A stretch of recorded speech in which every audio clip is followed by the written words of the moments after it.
Now, this left hand side of the heart is concerned with your mother and with Shiva, the existence. You get your existence through your mother.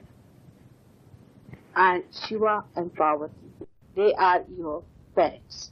Both of them are your parents as far as your existence is concerned. And it is such a beautiful center, is your heart center. You want somebody to do something for you, try this. You want that somebody should lead or something, you find somebody very obstinate. I have told you that you can beat them with shoes, do all those things, but there's a very simple way if you know how to do it. You see, you just think of their hridaya, their heart, and put a bandhan to that. And you can do it so beautifully. You can melt a person without any difficulties if you know how to handle their heart. You have to appeal to their heart. And that's the best attraction, I tell you. And the best secret method by which you can bring good in them. When you are talking to somebody, supposing I now, intellectually if I start quarreling with you, you'll give me a pink note. But I have to use your heart power. And I have to enter into your heart. And that is how it works. So always when you want to do something like that, just humble down yourself in your heart. That is first. First of all, you must humble down yourself in your heart. And from there, you work on the heart of others. Just put a bandhan and you will see a person will melt away. We melt our intelligence, our ego, everything, even your superego in your heart. So it's a very easy thing if you know how to approach people through their heart. And that is only possible if you are genuine. Because genuineness is something that a heart recognizes. You can befool a person with your cunning methods, but the heart will recognize it later on. And the person will hate you. Even if you talk to someone, oh, very much, very good, thank you very much, very nice. And the heart knows, no, he's trying to befool me and he's very cunning. The heart is going to hate such a person. And heart has the eyes to see and feel the person. So if you could appeal to somebody's heart and put a bandhan on the heart, you can melt that person. And if you love someone and if you want that person should be corrected, supposing such a person is a drunkard or a person who beats you and is torturing you because he's under the spell of some drugs or some sort of a foreign thing, then you just put bandhan to his heart and you'll see they'll be changing. They'll be changing very fast. And that's why you say change of heart. Everywhere you'll find, in every scripture, it is written, change of heart is needed, not the change of clothes. So it's not intellectual changing, but or rational changing, but it is the change of heart. And that is brought about by moving the heart chakra on the right hand side in the clockwise manner. That is the heart itself in the clockwise manner. If you can do that, you can really do marvels.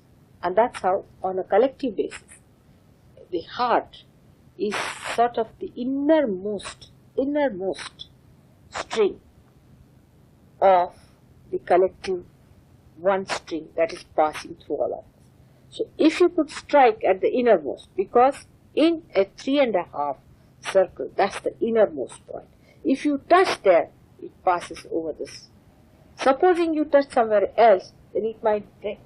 But at the beginning, if you start striking it, it goes very nicely and passes into complete circumference. Now the center one I have told you is the heart plexus, which we call as cardiac plexus, and it has got 10 subplexuses. And the English names for that, I'm going to give you the complete list. I don't know when we'll have time to go through the medical journal, but I'll find out all of them and I'm going to tell you what they call it in the medical terminology.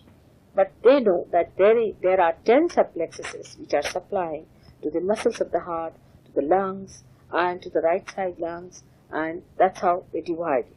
But they do not know that it is already 3 parts, and then there are 10 petals which are working it out. I'm sorry, 12 petals that are working it out.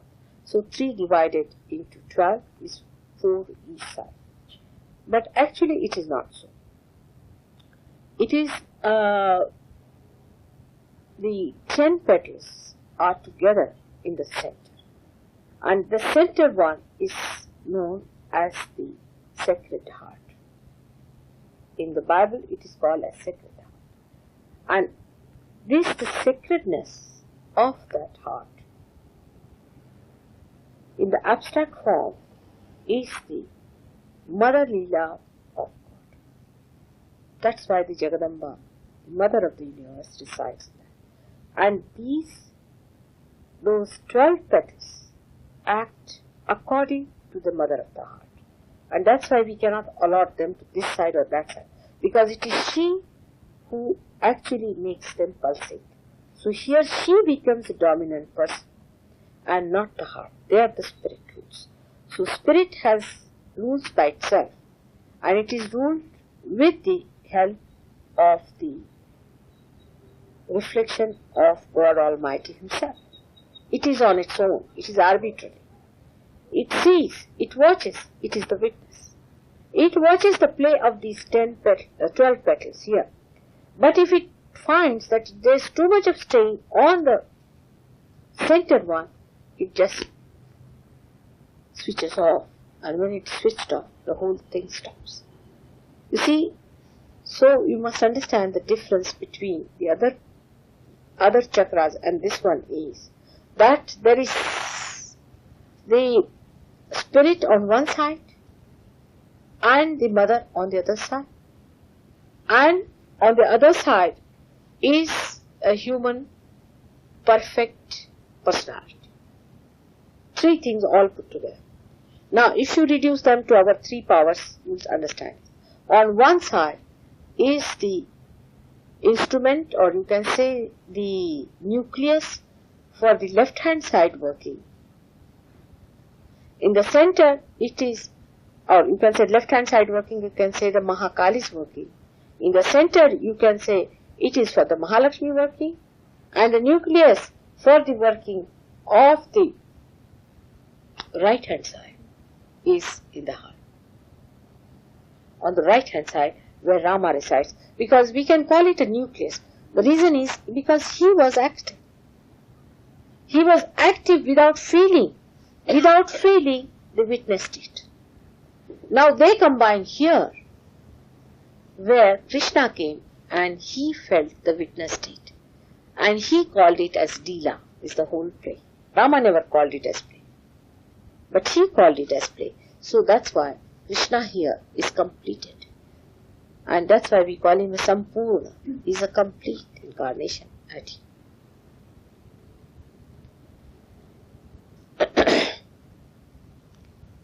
You know that Christ was here, and I've told you about Christ in that book. I've read it out to you, Devi Mahatmya, what they have described about him, how he was created and how he was brought here. He was Mahavishnu and how he was put there. But that is not just now we are discussing. We are just now discussing about these 3 parts of the heart. Now what is the connection of these 3 parts? Why should they be placed at that time? Because at this juncture we have 3 nucleus working together on 3 different channels, and they are to be connected somehow.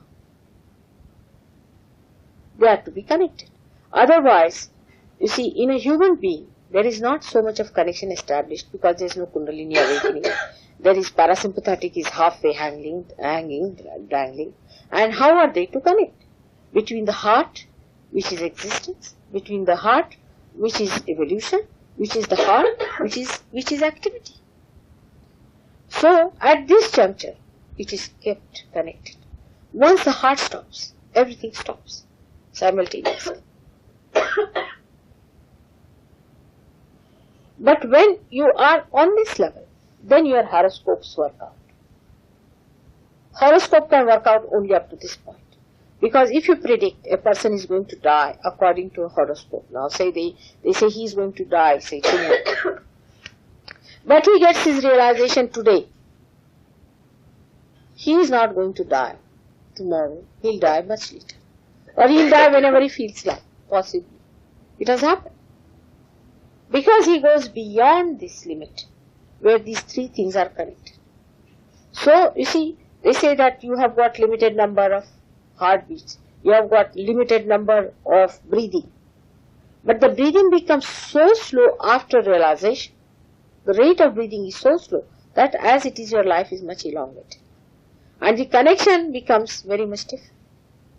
Because the heart stops, wants to stop it, it cannot stop because other activities are still. So, first of all, when a realized soul dies, the Kundalini has to pass out from here, and then the heart stops. It's a different phenomena, and that's why when a realized soul dies, they find that the prana, the life has not passed through the mouth or from the nose, but it passes through here, and you find a clot of blood over here. That is the sign that a person was realized of a very high degree. But those who die even before such an achievement, they do not die with their eyes open, neither with nose bleeding or with their mouth open. There is no bleeding at all from the nose or from the mouth. No bleeding at all. And if the bleeding has to take place, it takes place from. Otherwise, in every other death, there is a bleeding. Eyes, in some people, may be open, but if they are fully realized, then they will be closed. So, this is the difference is.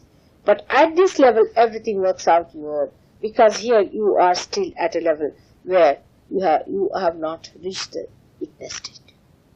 And that is the reason your horoscopes are working out, your all material things are working out at this level. And that's how you become miraculously different. I'll give another example of that, how you become miraculously different. For example, a realized soul is traveling by a train. We have got in this example, a concrete example in India. There was a realized soul traveling by a train. And the train collided. And not a single person was killed in that train. And it has taken so many somersaults, and nobody could explain. There was one car accident where one realized soul was going by that car. It was a very big car and many boys were there. And he somehow was caught up with them. And they were all drunk and they were singing and he didn't know what to do. But he was there somehow or other. And not a single person died in that mishap, which people were surprised how it has happened. Even if a realized person is walking, and if there is an accident that is going to come up, you'll find suddenly, something will happen that the accident will be averted. If you could put a bandhan at that time, you can immediately avert the accident. So, you see, such a person who is realized, who has gone beyond this state and has become a witness state, such a person not only saves himself but saves others. So all your horoscopes and all these things go into different categories for a realized soul, because the whole thing changes. Absolutely changes, and he becomes a different person. His hand changes, his lines changes, and people start saying, oh, you must have been this and you must have been that. And then you see those people who are not realized, if they see your hand, they might depict that there's a spiritual change that has come into you. But still they stick on to certain things and they say some things, you see, that they cannot see. But if it is a realized soul, he can tell you immediately that at what age you will get your full realization, what will happen, all sorts of things, if he is a fully realized person. But actually people after realization have no interest left in all these things. So seldom I've not known anybody who is a realized soul and still busy telling hands and things like that. But he has no interest left. But now this is coming back to the heart again. On the right hand side we have got Rama's place. Now Rama was known for his obedience to his father. If you know his story. His father was in Ayodhya, he was ruling there, and he had 3 wives. The third wife had she had 2 sons, but she could not see Rama getting the throne. She was a very nice mother, but somebody, some lady went and told something to her, and she listened to her, and she told her husband that if you want to give me my boon, the promised boon, you have to make Rama go into the jungle for 14 years and give the throne to my son Bharat. And when Dashrath heard this, he fainted. He fainted with this request, but Rama was there. He heard it, and he immediately told her that I'm going to the forest and I've accepted it, and you appoint your son as the Bharat for me, it's alright. And that's how he went, just to obey the order of his father, because father had not even ordered, but because he was compelled, he had given his wife 2 boons.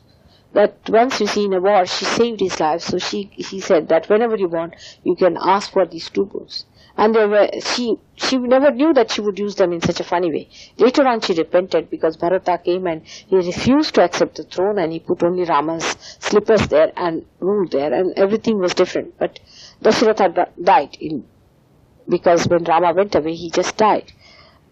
So, Rama's life shows how he was obedient to his parents. He suffered so much. Anyone who has not been respectful to his parents.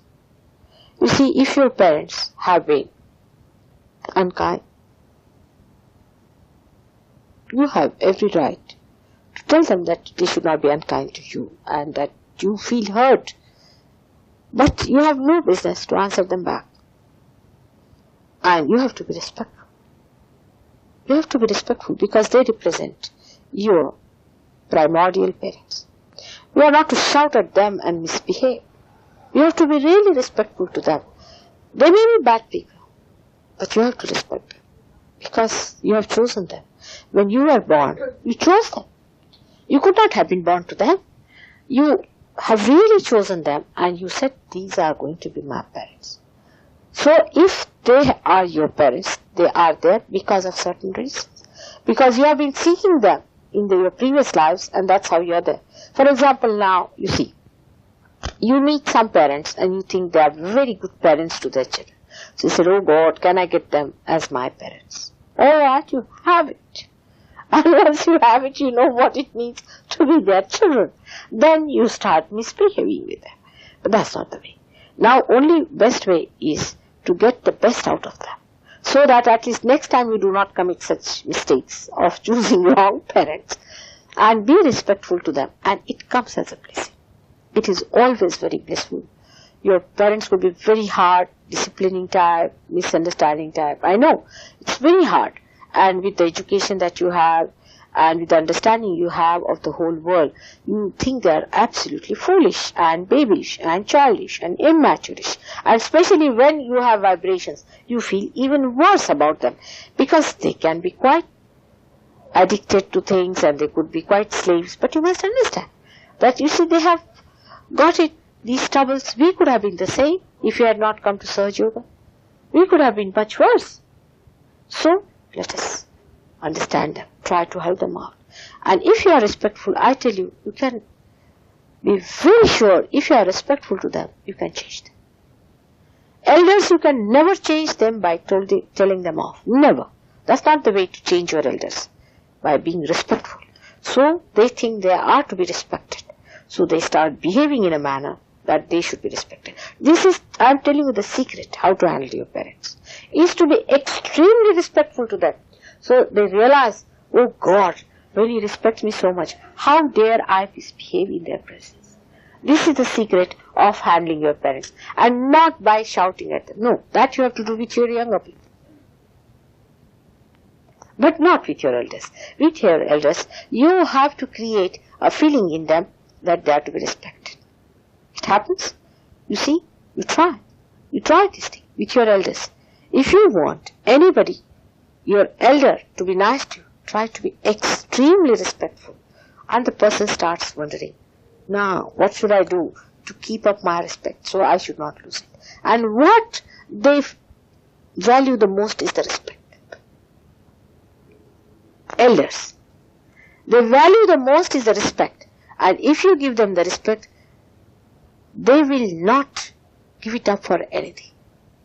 You can make them do whatever you like if you really show them the respect. And they will try to keep it up by giving up anything that, you see, lures them away from you, to keep the respect. But you see, it happens like that. You find your parents not doing what is right, you start disrespecting them. And they say, as it is, we have lost the respect, what are we going to gain now? Because, you see, these things do not sort of create any recording in their brains. We had a case of some boy, he told me about his father, that he's doing like this and he's going around with another woman and this and that, he's behaving in such a manner and it's very wrong of him. I said, I agree, it's very wrong of him, he should not do it. And so I said, what are you doing? He said, we are hitting him and we are getting angry with him, we are abusing him. And I said, that's not the way. That's not the way. No. When he comes home, you try to be very respectful. Try. He gave up the woman. Because he cares for the respect. And you know how much is the respect? After all, most of the people, if you see in this world, they want respect. If you respect someone, that person is willing to give up anything for that respect. And a father deserves it because he's your father. And once you accept, yes, father, yes, yes. And in a respectful way, you just try and you will see it will work. You see, if he wants to drink, alright, what will you have? Just ask. So can we stop it at that point? Let us talk about something. You can divert the attention of your father. Only by being respectful. You just try with your mother and father. You are not to boss over them. It's real, I'm telling you the secret. It's not for anything for, you see, to make you change your ways or anything. But I'm just telling you the secret because you have lost the idea of the secretive methods of winning over people and understanding them and managing them. And really you will have your way. Only thing is to respect.